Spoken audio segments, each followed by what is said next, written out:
It's a matter of professional integrity. No girl wants to marry a doctor that can't tell whether a man's dead or not.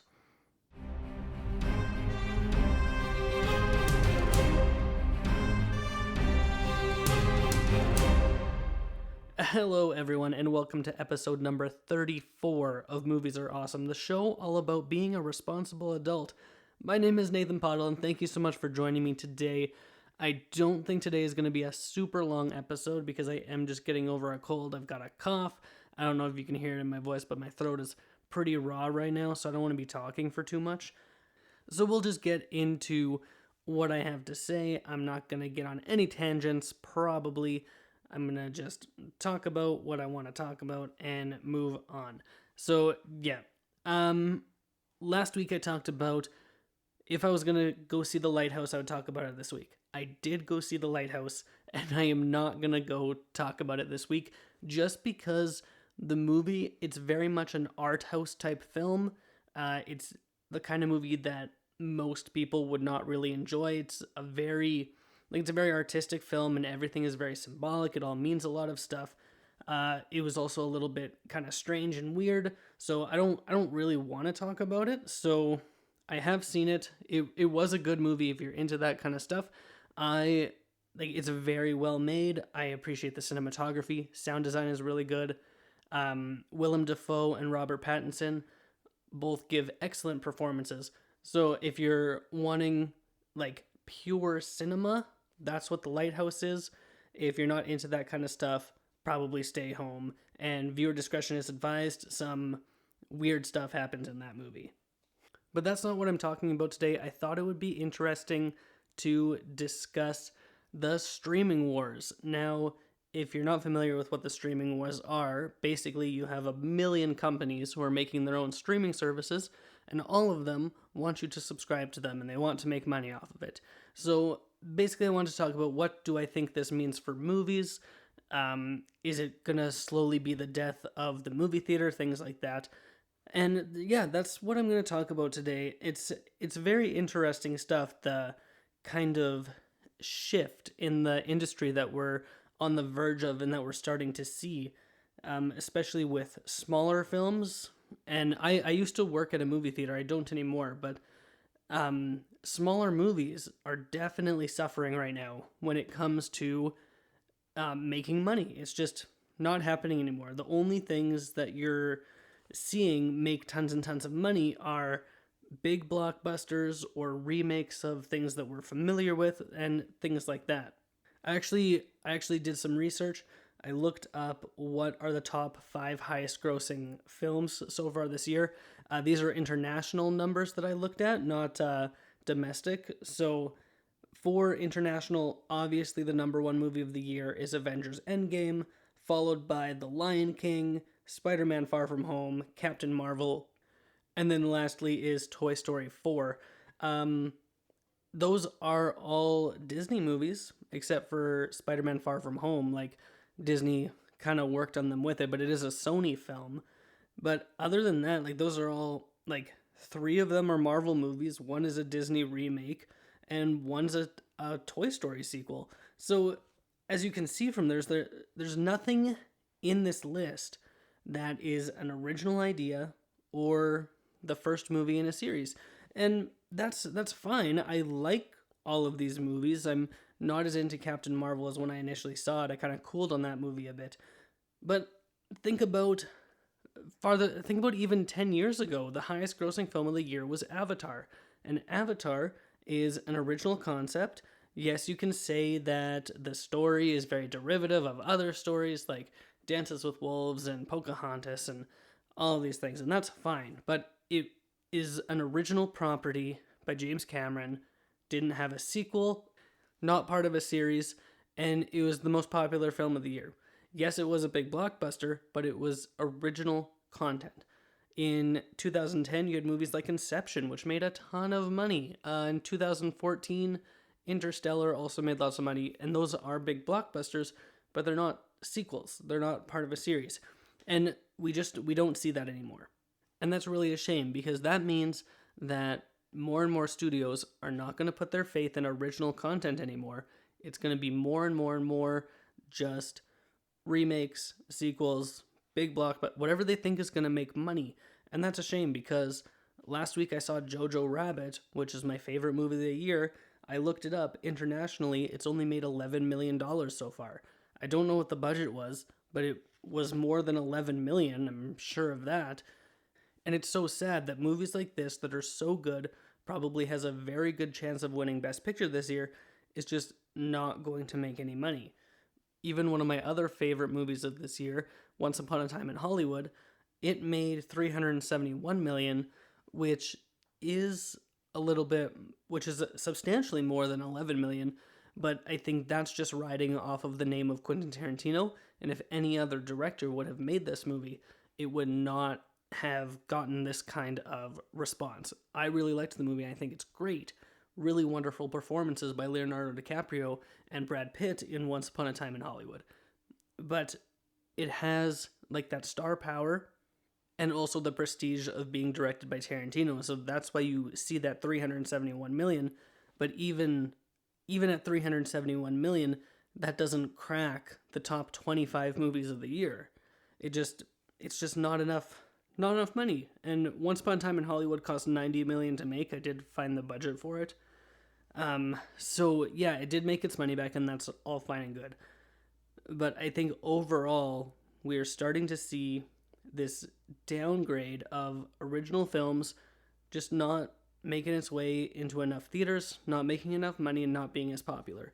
When we have all of these services like Netflix, Amazon Prime, Hulu, Crave, Apple TV Plus, HBO Max, and now most recently Disney Plus, you have all of these choices, and a lot of these streaming services are putting a lot of money into series, original series at that. Some of them are based off of either comic books or things like that, but it's things that we haven't really seen before. I know on Amazon Prime, I really enjoy Jack Ryan. I think that's a great show. The Boys was really good on Amazon Prime as well. On Netflix, you have shows like Stranger Things and Black Mirror, both original concepts. I'm not familiar with Hulu. I think that they have The Runaways, I think is their big thing. Apple TV Plus is rolling out a bunch of content. HBO Max is an interesting one because why, if I'm already paying extra to watch regular HBO shows, you need a subscription to watch HBO. Why would I get an additional subscription to watch even more HBO shows? Why are they asking me for money twice? That's something that I don't understand about HBO Max. Maybe I just don't understand the business model of how it works. Maybe people who subscribe to HBO have access to HBO Max. I don't know. All I know is that I get to watch Watchmen through Crave, and that's all I need. And then obviously through Disney Plus, their big show that they're headlining is The Mandalorian, which I watched the first episode yesterday, and I absolutely loved it. It wasn't what I was expecting. It had some twists and turns, and it wasn't quite as grim dark as I thought. It had a little more levity. I'm wondering if I should do an episode about The Mandalorian when all of the episodes are out and the whole season is done. I would like to do that. It's not a movie, though, and this is a movie podcast, so forget it. I'm not going to do it. Or maybe I will do it. I'm not entirely sure. There's other things other than movies out there. Some TV shows are awesome, too. But yeah, you have all of these streaming services, and all of, like, look at how many did I list off? 1, 2, 3, 4, 5, 6, 7. And if all of them are wanting $10 a month, that's $70 a month I got to be shelling out to these companies. And that doesn't even count all of the movies that I want to go see in theaters. So, like, do they think I'm made of money or something? I don't understand this. I like being able to have all of my stuff under one roof.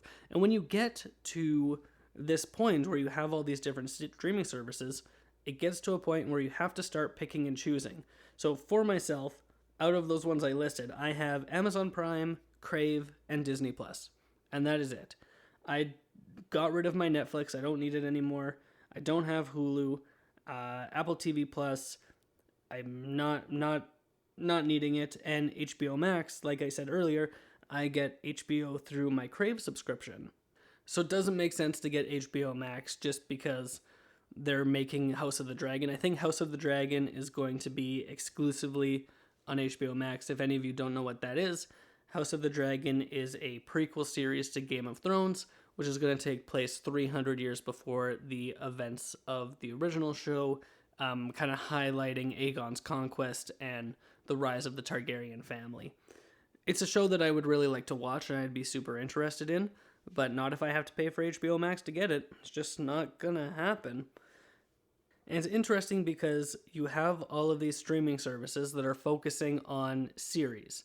And that's fine. I like a good series. But where are the movies coming in? And then at the theater, all the theater has is the sequels, the reboots, the blockbusters, all of the big films. But I don't live in Los Angeles. I don't live in New York. I don't have access to some of these smaller films that I would love to be able to see. I am very lucky that Jojo Rabbit came to my city and I got to watch it. I'm lucky that The Lighthouse came by and I got to watch The Lighthouse. But there are movies that I'm wanting to see that I'm not sure I'm gonna get to just because they're so limited in their release that they're not gonna come to a theater near me. It's either that or the movie is in theaters for so short amount of time that unless I go out and rush and see it immediately when it's released, I might miss it if a movie is only playing here for a week. Movies like Ad Astra, I never got to see Ad Astra because it just wasn't playing for long enough. I missed it. Same with Judy back in September. It just wasn't in my city for long enough. The next few movies I'm wanting to see are kind of bigger films, so I'm hoping that, like, I have no doubt I'm going to be able to see them. Like, Frozen 2 comes out soon, A Beautiful Day in the Neighborhood, Knives Out, Jumanji, and I already have my tickets for Star Wars. So those kind of movies, it's going to be fine. I'm not going to have to worry about seeing them or not. But then when it comes to the movies that are really good contenders for Best Picture at the Academy Awards, they're probably not going to be here in time for me to see them. Or if they are, they won't get a wide release until after the Academy Awards happen. And I really like the Oscars. A lot of people don't. I'm really into them. It's the only award show that I actually watch. I like to make my predictions and all of these different things. So if I don't see the movies, how am I supposed to know which one I think is going to win or which one has the best chance at winning, right? Now we do get these streaming services having they do make movies is the sentence I'm trying to construct, and for whatever reason it's not working in my brain. Streaming services do make movies. Now Netflix, I have seen very few Netflix movies that are good. Did you watch Bright on Netflix? Bright is awful. It's very bad. Did you watch their Death Note movie? It's horrible. It's very, very awful. But every now and then they have a movie like Roma, which is nominated for Best Picture, or they recently did The Irishman. Now, The Irishman is probably a contender for Best Picture. Everyone is really loving it because I got rid of my Netflix and I don't live in a theater where they were playing it. I didn't have the opportunity to see it. But I hear it's really, really good, and I would like to check it out. But they really force you a hand here. You either have to give them their $14 a month for Netflix or whatever it is now. Maybe the price went up some more. Or I have to live in an area where all of these movies play. I can't just uproot my life and go move somewhere just so I can watch these movies. I would like an opportunity to watch them without having to resort to pirating films. And I don't pirate films, by the way. I have too much respect for the industry. I like to financially support films and get them the money that I feel they deserve. Sometimes I pay to go watch a movie that's not very good at all, and that's a whole other thing. But for the most part, I love going to the movie theater. Going to the theater and watching a movie is just one of my favorite things to do. I try to do it as often as possible, but if my options of movies aren't what I'm wanting, I'm not gonna go. And if people don't go to the theater, then that's a lot of jobs that people are gonna lose, and a lot of money that's not gonna be made, and a lot of movies that won't end up being made because of it. And I think that is a real problem for me. And it might be a problem for you too. I don't know. Maybe you don't care about this streaming wars and the kind of impact that it can have. I hope that we get to a point where these streaming services start really putting money into quality original films. Even though I really like The Mandalorian, I really like Jack Ryan, I like The Boys, I'm very excited for the Wheel of Time and Lord of the Rings show that will be coming on Amazon Prime next year and the year after. But I also just really love movies. And I would like to sit down for 2 to 3 hours and just watch a single story from beginning to end, have all the pieces. I don't have to wait another week to see what's going to happen. I am just engrossed for that amount of time that I'm sitting in front of my TV or sitting in a theater, just watching the film and loving every minute of it. Now, I am going to wrap up here because my throat is really killing me here. I'm going to edit it all out, but I am coughing a lot and having to stop every few sentences. So I'm very sorry. Next week I will be feeling better. You'll have a longer episode than this one. But I would love to know what you think about these streaming wars here. Please reach out and let me know. Maybe I'm way off base. Maybe I'm just have been ranting for the last 15 minutes and I don't know what I'm talking about. You can let me know. You can reach out to me on social media. I'm on Twitter at PodleNathan, and I'm on Instagram at Podle Productions. Thanks a lot for listening to this episode. It really means a lot to me. If you haven't already, go ahead and subscribe to the show. You can find it on iTunes, Spotify, Google Play, all those places. And if you have nothing else to do, go watch more movies.